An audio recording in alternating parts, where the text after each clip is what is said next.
Hello mga listeners! Bago kayo magsimulang makinig sa kwento, sana ay huwag ninyong skip ang mga ads. Malaking tulong po ito sa amin upang maipagpatuloy namin ang paggawa ng mga kwentong maibabahagi sa inyo. Maraming salamat sa inyong suporta. At sana ay mag-enjoy kayo sa pakikinig. Happy listening! Hi, I'm Jason, 22 years old. Third year college student na ako sa Far Eastern University dito sa Manila. Sabi ng mga kamag-anak ko, ambisyoso raw ako. Bakit daw sa mahal pa na paaralan ako mag-aaral? Mag-aasawa lang din naman daw ako balang araw.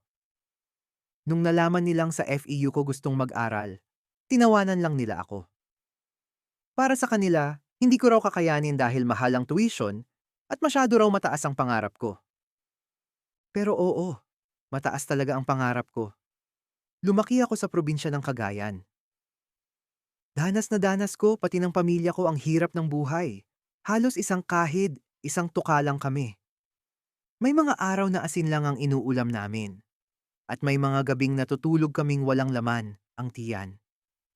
Doon nagsimula ang pangarap ko, ang makaahon sa hirap. Gusto kong magsumikap at makapagtapos ng pag-aaral. Dahil para sa akin, ito na lang ang nakikita kong paraan para mabago ang buhay namin.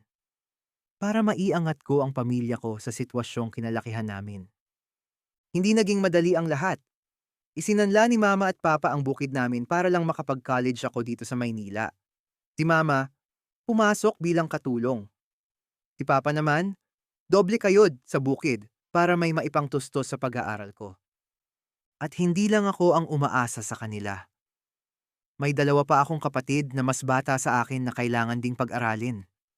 Kaya alam ko, hindi lang pangarap ang dala ko, responsibilidad din. Sumugal ang pamilya ko para sa akin. Kaya wala akong ibang pagpipilian kundi panindigan yon at magsikap hanggang maging matagumpay ako. Para makatulong sa gastusin, pumasok din ako bilang call center agent. Pinagsasabay ko ang trabaho at pag-aaral.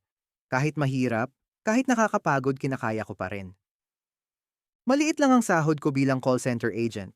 Pero sapat na rin para kahit papaano ay makapagbigay ako sa pamilya ko. Tuwing day off ko, pumupunta ako sa Isetan Recto sa may loob ng sinehan para maghanap ng dagdag na pagkakakitaan.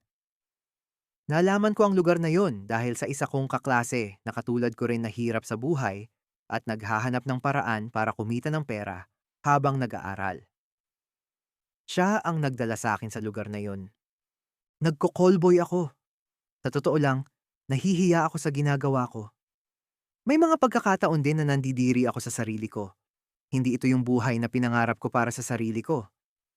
Pero sa sitwasyon ko, pakiramdam ko wala akong ibang mapagpipilian. Kailangan ko ng pera. Para sa pag-aaral ko, para sa pamilya ko, at para sa mga sakripisyong ibinigay nila para sa akin. Malaki ang kinikita ko sa ganitong trabaho kumpara sa work ko bilang call center. Noong una, hindi ko maatim ang ginagawa ko. Ang hirap tanggapin na ipinapagamit at pinapagalaw ko ang sarili ko kapalit ng pera. Pero habang tumatagal, nasanay na lang din ako. Hindi dahil gusto ko, kundi dahil kailangan ko. Biyernes noon, at kakatapos lang ng huli kong klase. Sa halip na umuwi sa apartment, dumiretso na ako sa Isetan Recto. Tulad ng nakasanayan, tumambay ako roon. Naghahanap ng magiging kliyente. Madilim sa loob ng sinehan ng Isetan Recto. Pagpasok mo pa lang, bubungad na agad sa'yo sa may labas ng entrance. Ang mga lalaki. Puro lalaki. May matanda, may bata, iba't ibang muka. Halos lahat ng lalaking nandoon, iisa lang ang pakay. Kumita ng pera or magmanap ng sarap. Maghanap ng maisusubo. Kaya kung papasok ka sa loob ng Isetan Recto, kailangan mo ring mag-ingat. Hindi lang kasi mga taong naghahanap ng pagkakakitaan ang makakasalubong mo roon. Mayroon ding mga masasamang loob. May mga hold-upper at iba pang pwedeng manamantala, lalo na kung hindi ka alerto. Sa ganong lugar, hindi sapat ang lakas ng loob. Kailangan mo ring maging maingat sa bawat galaw mo. Pagpasok ko sa loob ng sinehan, madilim ang paligid, pero agad kong napansin na mas maraming tao ngayon. Siguro dahil Biyernes at karamihan, walang pasok kinabukasan. Habang nag-iikot ako at nagmamasid at naghahanap, may lumapit agad sa akin na isang matanda. Diretso niyang tinanong kung magkano ang rate ko. 2,500, sagot ko. Sandali siyang nag-isip bago magsalita. Gawin ko ng 3,500 basta may kasamang bembem, sabi niya. Pumayag naman ako agad. Wala nang masyadong usapan pagkatapos noon. Lumabas kami ng sinehan at dumiretso sa isang motel. Pagkatapos ng booking ko na yon, naligo agad ako. Todo kuskus ako ng katawan ko para mawala yung bakas ng matanda sa akin. Hindi ko gusto ng ganito pero wala akong choice. Kumuha lang talaga ako ng sapat na pang-allowance ko para sa buong linggo. Bukas, panibagong araw na naman. Papasok ulit ako sa trabaho bilang call center agent. Ganito ang takbo ng buhay ko sa araw-araw. School, trabaho. At kung minsan, mga bagay na kailangan kong gawin para lang makaraos at makasurvive. Ilang oras lang akong nakatulog at pagmulat ko ng mata, linggo na agad. Ang bilis ng oras. Parang hindi pa ako nakakabawi sa pagod, pero kailangan ko nang bumangon. May pasok na ako mamaya. 11:00 ng gabi ang shift ko sa call center. Panibagong laban na naman. Sana walang masyadong call. Pagdating ko sa office, sinalubong agad ako ng kaibigan kong si Sarah. Isa siyang transgender at isa siya sa mga taong komportable akong kasama. Mabait, madaling kausap, at masarap samahan. Medyo close kami at minsan, sa kanya ako nagrarant kapag mabigat na ang lahat. Inaya niya agad akong kumain bago kami pumasok sa loob ng production. May dala raw siyang pagkain, luto ng boyfriend niya. Sana all talaga may nag-aalaga, sabi ko habang kumakain ng adobong manok na dala niya. Napatawa si Sarah. Ay, grabe ka naman. Darating din yang sayo, huwag kang magmadali. Pero anong gender ba kasi gusto mo, lalaki or babae? Sabi niya. Baliw, syempre babae, sagot ko. Wag mo nga ako ini-eme, Jason. Naamoy talaga kita. May dugo kang kulang pink. Sabi niya tapos hinampas niya ako ng kamay sa braso. Sira ka talaga, sagot ko. Sus, aminin mo na kasi. Isa ka ding sanggre katulad ko. Sabi niya tapos nag-flip siya ng hair. Natawa ako bigla. Eh di wow, sagot ko habang natatawa. Ayan, tumawa ka na. Good, mukha ka kasing lantang gulay kanina. Sabi niya. Saglit akong natahimik. Hindi ko alam kung sasabihin ko pa ba yung ibang pinagdadaanan ko. Salamat, sabi ko na lang, sabay subo ulit ng pagkain. Basta nandito lang ako ha, kung may kailangan ka, sabi niya, sabay tapik sa balikat ko. Sa totoo lang, hindi ko rin alam kung babae o lalaki ba talaga ang gusto ko. Pero to be honest, hindi pa ako nagkakaroon ng karelasyon kahit kailan. Sabi nila, gwapo naman daw ako, pero ewan ko, parang hindi ko rin nabigyan ng pagkakataon ng sarili ko para ma-in love. Siguro dahil na rin sa dami ng responsibilidad ko. Wala na akong oras para sa pag-ibig. Minsan, naiisip ko rin na baka nagkakaroon na ako ng identity crisis. Alam ko namang lalaki ako, pero simula nang mapasok ako sa pagko-callboy, may mga bagay na nagbago sa loob ko. Kapag nakakakita ako ng lalaking mas gwapo sa akin or mas maganda ang katawan, na-insecure ako sa kanila. Parang na-attract din ako sa kanila. At doon ako mas lalong nalilito kung sino ba talaga ako at kung ano ba talaga ang gusto ko. Tapos na ang buong shift ko at pagod na ako. Sunod-sunod ang calls at halos lahat ng nakausap ko irate. Nakakapagod, hindi lang sa boses, kundi pati sa isip. Sabi nila, no-brainer lang daw ang call center. Madali lang, English-English lang. Pero hindi totoo yun. Hindi madali ang magtrabaho sa call center. Sa bawat call, sabay-sabay mong ginagawa ang lahat.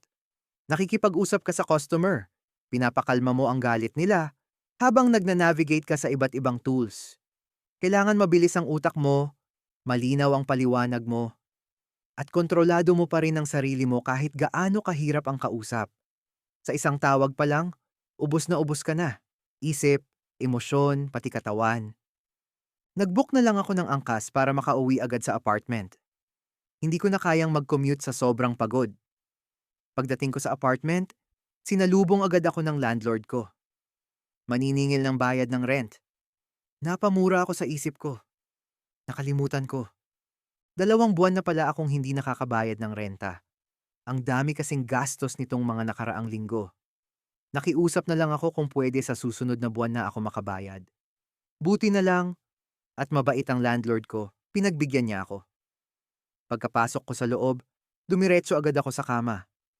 Halos hindi na ako makagalaw sa pagod.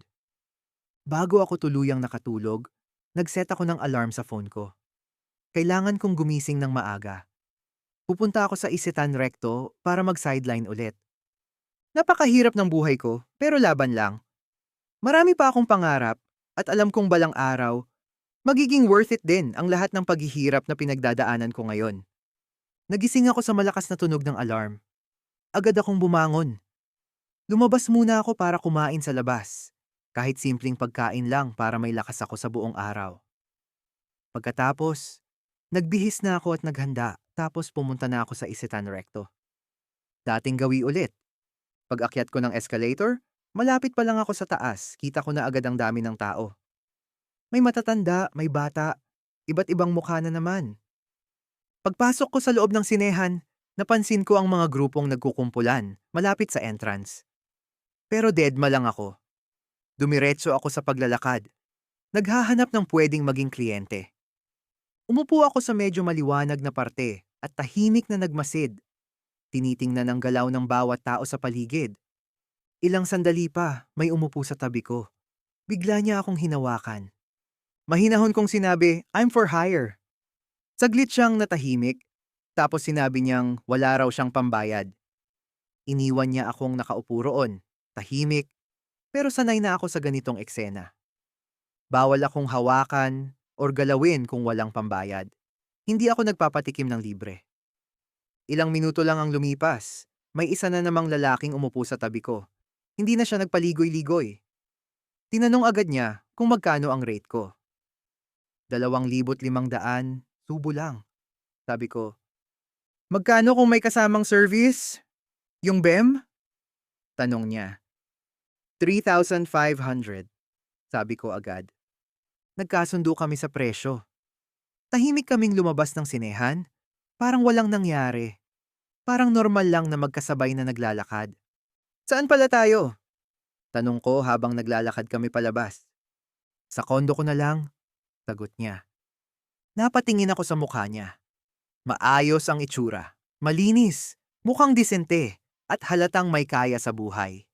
Para siyang hindi bagay sa ganitong klaseng lugar. Naglakad pa kami ng kaunti dahil medyo malayo ang parking ng sasakyan niya.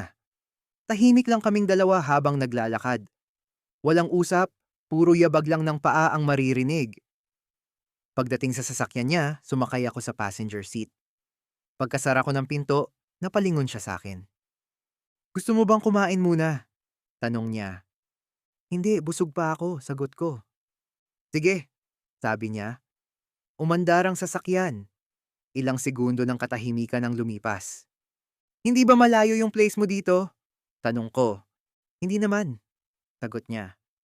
"Good, may shift pa kasi ako later." Sabi ko. Napalingon siya sa akin. "Shift? May trabaho ka pa?" Tanong niya. "Oo, call center sa gabi, student sa umaga, tapos sumasideline sa Isitan paminsan-minsan." Sagot ko. "Ang sipag mo naman," sabi niya. "Kailangan eh. Maraming gastusin." Sagot ko. Saglit siyang natahimik saka nagsalita. "Nakikita ko sa'yo yung sarili ko nung bata pa ako. Nagsa-sideline din ako, kung saan-saan, pero hindi ko sinubukang ibenta ang sarili ko." Sabi niya. Napalingon ako sa kanya. Hindi ko inaasahan na may ganun siyang sasabihin. Sa itsura niya, parang maayos ang buhay. Malinis, disente, at mukhang mabait. At kung iisipin, medyo cute din siya. "By the way, how old are you?" Tanong ko. 38 na ako, matanda na," sabi niya sabay tawa. "Hindi ah, akala ko 28 ka pa lang. You look so young." Sagot ko. Bigla siyang tumawa ng malakas. Bolero ka pala eh, sagot niya. Hindi ah, totoo ang sinasabi ko, sabi ko. Napangiti siya, tapos natawa ulit. Sandali kaming nagkatinginan, parang may gustong sabihin pero hindi na lang itinuloy. Maya-maya, tumahimik na ulit kami. Sa loob ng sasakyan, tanging ingay na lang ng makina at kalsada ang maririnig. Hanggang sa makarating kami sa kondo niya. Pagdating namin sa kondo niya, naligo muna kami. Tapos ilang minuto pa, nagsimula na kaming dalawa. Trinabaho ko na siya. Ginawa ko ang kailangan kong gawin. I made sure na masatisfy ko siya. Pero sa pagkakataong yun, iba sa nakasanayan ko. Parang komportable ako sa kanya. Kaya nag-enjoy din ako at naka 2 rounds pa kami. Ang galing mo ah, sabi niya. Sakto lang. Nag-enjoy ka ba? Tanong ko. Oo, sobra, sagot niya. Buti naman, sagot ko. Nagulat ako bigla niya akong niyakap. Hindi ko inaasahan yon. Sa ibang naging client ko, wala nang ganun. Wala nang yakap-yakap. Tapos bumulong siya sa akin. Kailan ulit yung susunod? Tanong niya. Kapag hindi busy, sabi ko. Sige, kunin ko number mo o may TG ka ba? Tanong niya. Meron, sabi ko tapos binigay ko sa kanya yung account ko. Mag-chat ka lang sa akin, sabi ko. Nang makabihis na ako, inabot na niya sa akin yung bayad. Pero nagulat ako. Mas malaki yung binigay niya kaysa sa napag-usapan namin. 5,000 yung binigay niya sa akin. Napatingin ako sa kanya. Medyo nagtataka. Hindi ko alam kung bakit dinagdagan niya. Para may panggastos ka sa ibang project mo sa school, sabi niya. Salamat, sabi ko. By the way, nag-order pala ako ng pagkain. Parating na yon. Hintayin mo na bago ka umalis. Tapos baunin mo na rin sa work para hindi ka nagagastos. Sabi niya. Napahinto ako sandali. Hindi ako sanay sa ganitong trato. Ang bait mo, sir. Thank you talaga, sabi ko. Nako, wala yon. Nakikita ko kasi yung sarili ko sa'yo. Sagot niya. Hindi ko alam kung anong isasagot ko. Sa dami ng taong nakasalamuha ko at naging client, bihira akong makarinig ng ganong klase ng salita. Hindi bilang kliyente, kundi parang may nakakita talaga sa akin bilang tao. Nung umalis ako sa kondo niya, nakangiti ako. Iba yung pakiramdam ko. Hindi ko maipaliwanag. Basta may kakaibang gaan sa loob ko. Pagdating ko sa office, nag-message agad siya sa TG ko. Tinanong niya ang pangalan ko. Hindi raw niya nakuha kanina. Napangiti na lang ako. Hindi ko rin pala natanong ang pangalan niya. Ano palang name mo? Hindi ko nakuha kanina, sabi niya sa message. Agad akong nag-reply. Jason, but you can call me Jay, sagot ko. Okay, nice meeting you, Jay. I'm Carlo. Reply niya. Tapos nag-reply lang ako sa kanya ng smile emoji. Then pumasok na ako sa production para mag-call na at mag-resolve ng issue ng mga irate customers. Akala ko matatagalan pa bago masundan yung pagkikita namin ni Carlo. Pero ilang araw lang ang lumipas. Nag-chat na agad siya sa akin. Tinanong niya kung kailan ako free. Sakto naman, medyo maluwag ang schedule ko sa school noon at tapos na rin ang mga project na kailangan kong ipasa. Kaya nung nag-message siya, pumayag agad akong makipagkita. Akala ko he would hire me again. Pero hindi. Inaya niya lang ako kumain sa labas. Para lang may kasama siya. Dinala niya ako sa isang mamahaling restaurant sa Makati. Hindi ako sanay sa ganong lugar. Medyo naiilang ako sa paligid, pero sinubukan kong maging kalmado. Habang kumakain kami, sinabi niya na babayaran niya ako sa pagsama ko. Pero tumanggi ako. Nahihiya ako sa kanya. Ang bait niya masyado. Sige na, kunin mo na ito, sabi niya, habang pilit na inaabot yung 5,000 sa akin. Naku, okay na talaga. Salamat sa libre mo. Okay na ako doon, sabi ko. Please, kunin mo na. Dagdag mo sa panggastos mo sa school and allowance, sabi niya. Mapilit siya. Wala na akong nagawa kaya kinuha ko na lang. Thank you dito. Napakabait mo sa akin, sabi ko tapos niyakap ko siya. Pagkatapos ng labas namin na yun, Naging madalas na ang pagkikita namin ni Carlo. Food trip, road trips, gala kung saan-saan. Pero walang nangyayari sa amin na dalawa pero minsan ako yung nagpupumilit na may mangyari. Gusto ko masatisfy at mapasaya siya. Pero nakikita ko na nirerespeto talaga niya ako. Unti-unti, naging normal na rin ang pag-uusap namin araw-araw. Hindi na lang simpleng kamustahan. Mas nagiging totoo, mas malalim. Hanggang sa hindi ko na namalayan. Hindi na rin ako bumabalik sa Isitan Recto para maghanap ng kliyente. Parang kusa na lang akong lumayo sa dati kong nakasanayan. Naging vulnerable ako kay Karolo. Nakwento ko ang buhay ko.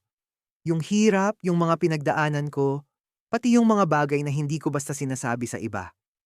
At hindi niya ako hinusgahan. Nakinig lang siya. At doon, mas lalo akong nahulog. Malaki din ang naging impact ni Carlo sa buhay ko. Hindi lang siya naging kasama ko. Naging daan din siya para mabago ang direksyon ng buhay ko. Pinasok niya ako sa isang agency, sa isang trabaho na mas maayos at mas mataas ang sweldo kumpara sa call center. Ngayon, isa na akong virtual assistant. At sa unang pagkakataon, kumikita na ako ng 6 digits. Hindi ko akalain na darating ako sa ganitong punto. Mula sa mga panahong halos hindi ko alam kung saan kukuha ng panggastos. Hanggang sa unti-unti kong naaabot yung mga pangarap ko. Nakakapagbigay na rin ako ng sobra kilala mama at papa sa probinsya. Hindi ko na kailangan mag-call boy. Nakakain na rin ako ng gusto ko. Yung mga pagkain na masasarap. Afford ko na rin bumili ng mga bagong damit. And 1 year na lang matatapos na ako sa pag-aaral. I'm so thankful talaga kay Carlo. He changed my life. Hanggang sa isang araw, napansin ko na lang, hinahanap ko na siya. Kulang na ang araw ko kapag hindi ko siya kasama. Kapag hindi ko siya nakakausap. Mahal ko na siya. Mahal ko na talaga siya. Pero alam ko, mali yung ginagawa namin. Alam ko rin na hindi kami pwede. May asawa at anak siya. Palihim lang ang lahat ng pagkikita namin. Mga sandaling hiniram lang sa oras na hindi dapat para sa amin. Napag-usapan na namin ito. Nasabi na niya sa akin ang sitwasyon niya. At kahit alam ko ang totoo, kahit malinaw kung ano ang tama at mali, hindi pa rin nawawala yung nararamdaman ko para sa kanya. Pero minsan, hindi ko maiwasang isipin, parang ako lang yung hinahanap niya kapag may kailangan siya. Kapag gusto niya ng kasama at gusto niya ng bembang. At doon ko mas nararamdaman yung sakit. Kasi para sa akin, totoo lahat. Pero para sa kanya, baka isa lang akong sandaling pahinga sa buhay niya at parausan. Hanggang sa isang araw, hindi ko na kinaya. Hindi ko na kayang itago pa. Naglakas loob ako. Umamin ako kay Carlo. Mahal na kita, sabi ko habang nakayakap ako sa kanya mula sa likuran niya, habang nagluluto siya sa kusina. I want more than this, sabi ko. Napatigil siya sa ginagawa niya. Dahan-dahan siyang humarap sa akin. Nagtagpo ang mga mata namin. Sa sandaling yon, parang bumagal ang lahat. Hinihintay ko ang sasabihin niya. Pero kasabay nun, ramdam ko rin ang kaba sa dibdib ko. Kung pwede lang sana, pero alam mo naman na may asawa at anak ako, sabi niya. Kahit na, willing ako. Kahit may kahati ako sa'yo, willing akong maging kabit. Sabi ko, halos pabulong. Alam kong mali. Alam kong hindi dapat. Pero sa puntong yon, mas nanaig yung nararamdaman ko kaysa sa tama. Saka bata ka pa. Good time lang talaga ang hanap ko ngayon. Tikim-tikim lang, sabi niya. Parang may kumurot sa dibdib ko. Hindi mo ba ako kayang mahalin? Tanong ko. Jason, may pamilya at anak na ako. Saka matanda na rin ako. Wala na ako sa panahong pwede pa akong sumugal. I'm so sorry. Hindi ko kaya suklian yung pagmamahal mo para sa akin, sabi niya. Pagkatapos ng pag-uusap na yon, pinili kong lumayo. Hindi na ako nagpakita sa kanya. Nag-resign din ako sa agency kung saan niya ako pinasok. Alam kong sayang, lalo na't kumikita na ako ng 6 digits. Pero mas pinili kong unahin ang sarili ko. Kailangan kong mag-move on. Kailangan kong kalimutan siya. May sapat naman akong ipon At sa dami ng natutunan kong skills, kampante ako na makakakuha ako ng sarili kong clients na worth 6 digits pa. At kahit masakit, nagpapasalamat pa rin ako kay Carlo dahil binago niya ang buhay ko. Hindi ko inakala na sa loob ng madilim na mundo ng Isetan Recto, na puno ng hirap, tukso, at kababuyan, doon ko pa siya makikilala. 2 taon na ang lumipas mula nang makilala ko si Carlo. Ngayon, graduate na ako. Maayos na rin ang buhay ko, pati ng pamilya ko. Malayo na sa dati. At ayoko nang bumalik sa nakaraan ko. Ayoko nang maranasan ulit ang hirap ng buhay. Yung gutom, yung kawalan, yung pakiramdam na wala kang kasiguraduhan sa bukas. Ayoko nang maranasan ang mga yan. Pinangako ko sa sarili ko. Ako na ang huling makakaranas ng ganitong hirap sa pamilya ko. Hindi na ito aabot sa susunod na henerasyon. Sa akin na magtatapos ang kahirapan. The poverty ends with me. Sometimes we meet people in our darkest and hardest moments in life. People who unexpectedly become the light we didn't know we needed. They may not stay forever, but they come at the exact time when we are lost, broken, or searching for a way out. They help us see things differently, push us to grow, and remind us of our worth. And even if they're only meant to be a chapter and not the whole story, the impact they leave changes us in ways we never imagined. Don't miss out on our latest wild and unfiltered stories. Subscribe now to The Vibe is Unfiltered on YouTube and follow us on X, Instagram, and TikTok at The Vibe is Unfiltered. For extra updates and more kwento, like and follow our Facebook page, The Vibe is Unfiltered. Stay tuned! Mas marami pa kaming pasabog na stories for you.